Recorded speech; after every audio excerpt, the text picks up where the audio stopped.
Hey guys, update time again on the M1070 then. This is update number 2.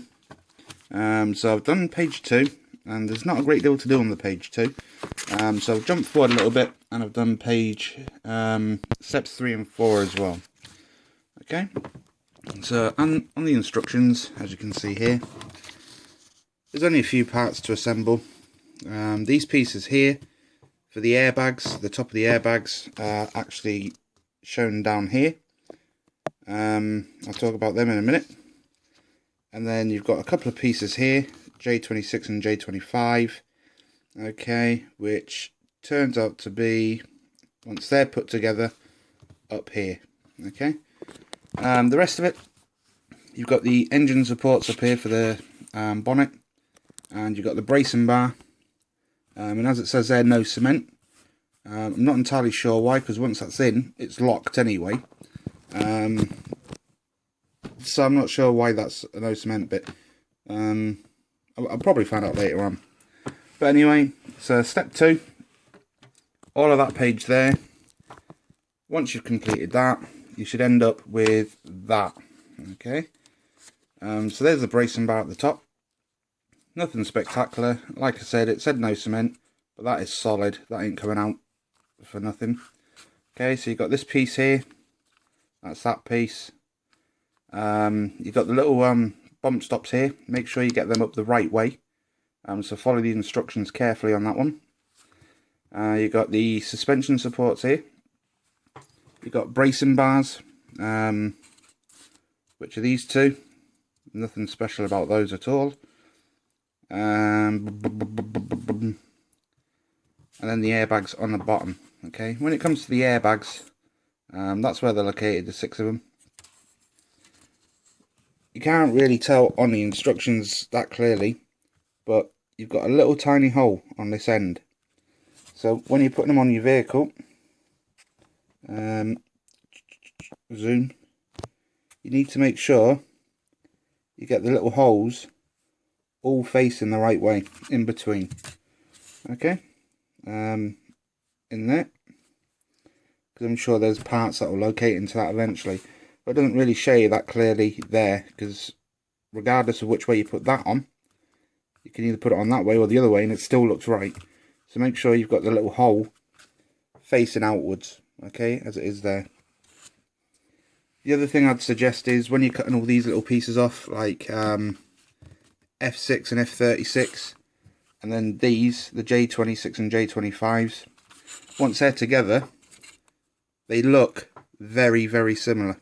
Okay, so as you can see there, so don't try and cut all the little pieces off in one go, and then have a stash of parts, because once these are together, you could quite easily get them confused and mixed up. Okay, once they're on though, you can't really tell, you can't really see, but these are them here. There's those ones there, which are holding that bracing bar on, and then the other ones are on the underside, which are located here, which has a support beam that goes across the front. Okay, so just bear that in mind. Don't rush ahead, cut loads of parts off and then get them mixed up. They do fit on both locations, so just be very, very careful and very, very cautious that you get the bolt sort of like set up. If you get a bit confused, check the bolts. That one's got 5 studs. That one's got 5 studs, and that one's got 6. So if you do get a little bit confused, just double check that yours matches that. Okay, you've got the cab supports as well, these ones. So when you're following the instructions, you're building upside down. So once you've got the cab up the right way, these supports are actually the bump stops for the suspension. Okay, so if you've somehow managed to get them on the wrong way around, A, they won't fit anyway, but you may have issues getting them back off and then getting them relocated to how they should be. Okay, so that's pretty much all of page 2. Again, doesn't look a great deal done on the chassis. However, page 3, or step 3 should I say, there is a complete nightmare when it comes to doing 2 of the axles. There's actually 4 pages on axles, and how to fit them together and everything. Okay, so the first one that you're going to do is the steering axle, which once complete should look like that. Okay, so something to note here, a couple of little tips. These little pins, as you can see, one's just fell out. They're called tacks. When it comes to the first 2 axles that you make, these are the biggest ones that you get. Once they're in, you can adjust your steering so you can have it turned or whatever, whichever way you want. Okay, but as you can see there, once you've put them in, it is quite easy for them to pop back out again. Okay, so I'm going to have to stick a little bit of super glue in there to hold the metal to the plastic. Also, these parts here, when you come to it, it's this part, K6, F49 and E12. If you try and build it like that, you will struggle and potentially snap E12 and E11. What I found, it doesn't really show you that well, but these pieces, if I can try and do that, oh, I can't do it. Just in here, where it's got E12, this bar at the bottom here is actually, oh, there. The bar goes through the first part of the hub and into the second part of the hub. I had to drill these out a little bit to get the pin in. If you push it too hard, you're going to snap the pin. And then you're going to have it glued solidly, and you're going to miss that detail on the inside there. But once this is in, it's quite stiff. So if you try and build it like this, the chances are you're not going to get E12 and E11 into the back of F49 and F48. Okay, so like I'm trying to say here, I put this piece in through the hubs first, drilled it out a little bit so you could spin it. I made these pieces separate. I glued them. No, I didn't. I slotted that onto that, and then twisted the whole assembly into place. And once it's on the top of the axle, up here, you can see the little arms which locate onto here. There's little holes for them to locate anyway. Okay, so that was the easiest way I found to do that. But if you try and follow the instructions like that, like I did, it's quite easy to mess that up and actually snap that assembly. Okay, particularly if you don't drill these little holes out a little bit to get the pins actually in. So yeah, and just bear in mind, these little tacks can fall out like that one has. So that one's going to be a super glue job. Very clever design. The whole thing you can have turned, steered, whichever way you want it to do.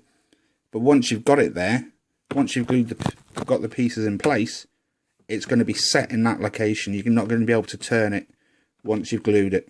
Okay, because this bracing bar here, the stabilizer arm here, or steering arm, that glues to the bottom, locks both in, and then once that's on, you can't actually turn it at all, because you'll just bend or snap this anyhow. Okay, so decide how you want that. Mine are going to be straight now for obvious reasons, but once you've got it decided how you want it, set the bars up to how you want, and then it's glued into place. Okay, so just bear that in mind. It has got working steering to an extent, but forward plan before you glue these pieces in place. Like, if you're going to put it on a diorama, make sure you turn your wheels or whatever first. Okay, so the second axle, this side over here, very, very similar to the first. This is what it looks like. Okay, it's got a couple of extra pieces on here on the top of the diff. It's got this support here and this little gribbly bit here, which will locate onto the bottom of the axle. But it's exactly the same principle. The 2 metal pins in the bottom, exactly the same script with the pins on the back of these pieces. So when you get to it, it's J15, F29, and then the E13's exactly the same thing on the inside here. Just up there you can see the pin maybe. I'll try and zoom in, get my fat finger out the way. Let's try and do it that way. Come on, zoom in. There we go. So that's the pin there. So you need to drill these 2 holes out through there. Then it's exactly the same. Put this piece in first, spin it up, put that piece in, and then glue it to the top of the axle. Otherwise you're going to have the same issue as you had on the steering one. Okay. That's obviously the back axle. So that's about it for that. Again, this one turns. If you know anything about the Hets, the rear set of wheels can actually turn. So again, if you're going to have the front wheels turned, you might want to have to turn these wheels in the same direction, because they'll turn with the front. Okay, but again, it's fully movable. You can adjust it to any position you want. But as soon as you put this bracing bar on, this steering arm bit here, then it's locked in. That's it. Okay, so again, just a little bit of thought prior to putting these together. You shouldn't have no issues. So that's pretty much it for now. So that's stages 2, 3 and 4 done. Stage 5 I haven't done yet, but again, it's not a great deal on stage 5. It's basically putting the arms onto the suspension units and the airbag supports for the air suspension and everything on. Then it's fitting it to the chassis, drive shaft and the front assembly with the springs for the suspension on the front. And that's pretty much that side. I'll do that in a minute. And then when you get onto stage 6, we're back to making axles again. So the next update I'll give you will be stage 5, stage 6 and probably stage 7. And we'll have a chat about that when we get to it. Okay guys, so any questions on any of those stages, step 2, 3 and 4, give us a shout. If you want to see something a bit more clearer, let me know. I'll try and do another video or talk through what I did on these pieces again. And that is pretty much us. So I'll go stick that metal pin back in and crack on. So thanks for your time guys, and I'll speak to you again shortly.